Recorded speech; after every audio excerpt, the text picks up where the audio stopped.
Hey, what up, my people? Today I'm bringing you a simple video and I want to show you guys basically my guidelines for how to make builds and what I look for and what to focus on when you run across a piece of gear. All right, so hope you enjoy the content. Let's get it.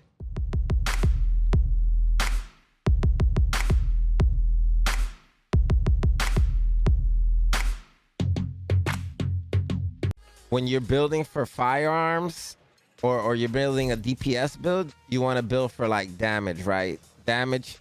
I would suggest going for crit over a headshot right now, unless you're making like a sniper build, because you get more value out of crit, which is a crit hit chance, crit hit damage. I would suggest when you make a build, you focus on trying to hit that 60% crit cap if you're going for damage. And then after you hit your 60% crit hit chance, you're going to start working on crit hit damage. All right. I've said this before in a few videos, but I just want to make it clear just in case anybody's having an issue on how to build. And, you know, maybe they don't like some of the builds that we make and you want to make your own build. It's really preference of like how you run your build. There is best in slots, you know, like as far as like these knee pads, I feel like they're the best in slot because they're giving us 15% damage to out of target covers, you know. So that's a stat that you want to like have on the build if you're going for damage. That's just my opinion, but you could really run anything you want. Like for example, I have right here some knee pads that I'm gonna pull up that are basically God Road.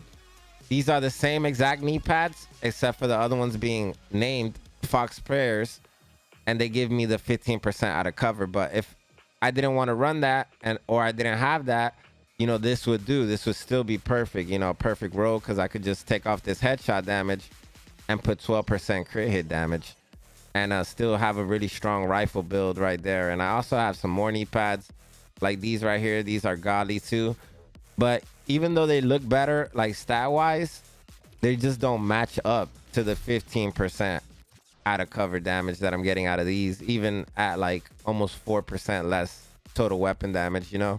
But some of these things you should learn, you know, like what items to look for, especially like in any type of build, whether if it's a skill build, a DPS build, a tank build.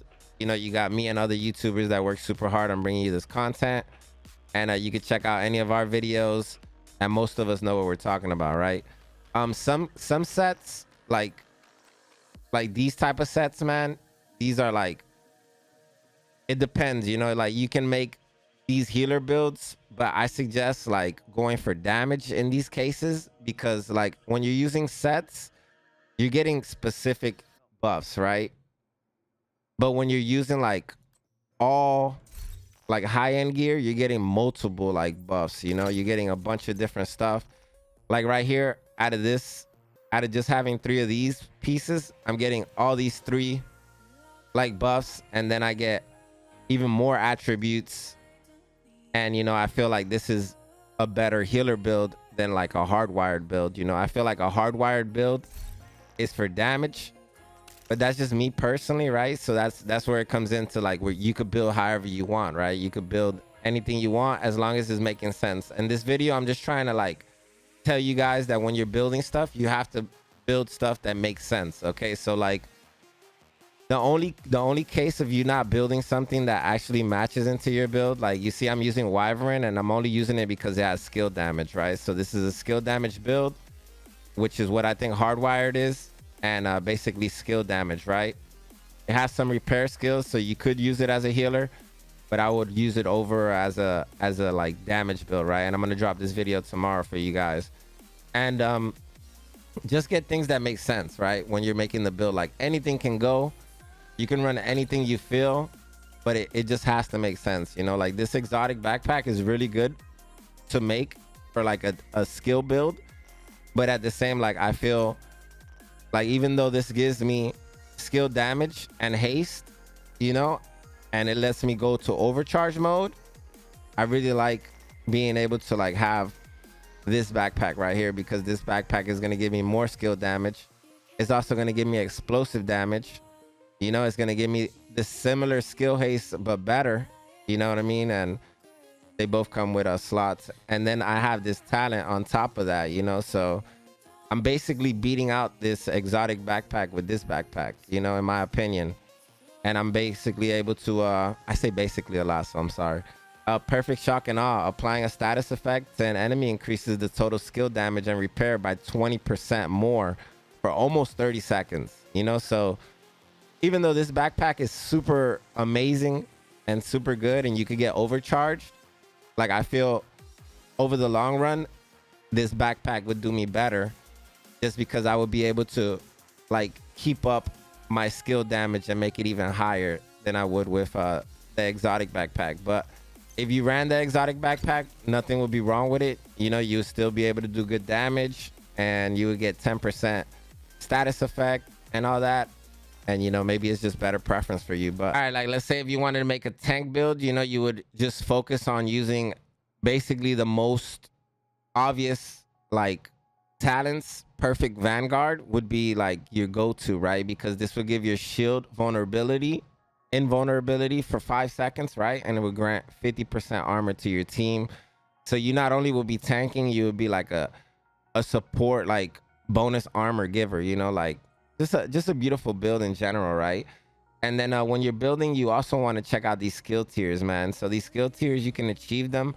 Like right here, I have, for my shield, I have 5 blues and 1 yellow, which is the skill. I had to actually roll it onto my backpack, 1 skill. And what that allows me to do is that allows me to change up the way my shield tier would work, right? And this would give me 60% active regen, 250% shield health, 40% holster regen, and a 2% buff strength. So I'm running this skill to buff up my teammates. Like anything in front of me would literally give the users and allies behind my shield a boost of damage based upon the amount of enemies in front of the shield. So, you know, I feel like this is kind of obvious to me personally, but like it might not be obvious to some of you guys, you know? So that's why I want to get you guys all of this content on basically how to build. And yeah, man, hopefully this video helped you.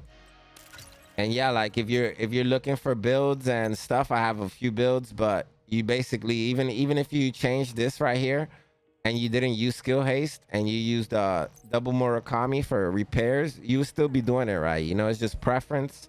I like my skill haste high because I know I could only heal to a certain amount of the player. But it's just like when you don't have that type of experience, you're not gonna really know. You're just gonna be mixing, matching, and putting like zombie builds together, and you're gonna have like all type of damages. The only time that you're like using, once again, a piece of armor that you're not like using, like I'm not using rifles right now, even though rifles are like some of the most powerful weapons in the game right now. I still use this because it comes with damage out of cover, right? And that's something that like I know as an experienced gamer, and like people are not gonna know, so they're gonna be using other pieces of gear. Just don't use something that has no value to your build, you know? Always spec into what you're going for, whether that be, once again, defense, offense, or skill, and like commit to that. You know, I like hybrid builds. I don't mind hybrid builds, but right now I feel like in this patch they want us to synergize together, and they want us to like spec into something super hard and have different builds for different activities. And that's what I'm trying to bring you guys. I'm trying to hopefully help you guys understand a little bit more. All right, another thing that I want to tell you guys, which is pretty obvious, but if you don't know, when you get pieces like these are considered Garos, okay? They have 2 stats. We would roll off headshot damage because like this is for skills, you know. This set right here, Wyvern, is for skills right now. It says skill damage, status effect, and skill duration, right? So like headshot damage has no place in this type of build, in my opinion, right? So while 10% headshot damage is amazing, like on another build, like maybe a sniper build, like I said, this would be a godly piece because you could just take this and roll skill damage onto it, right?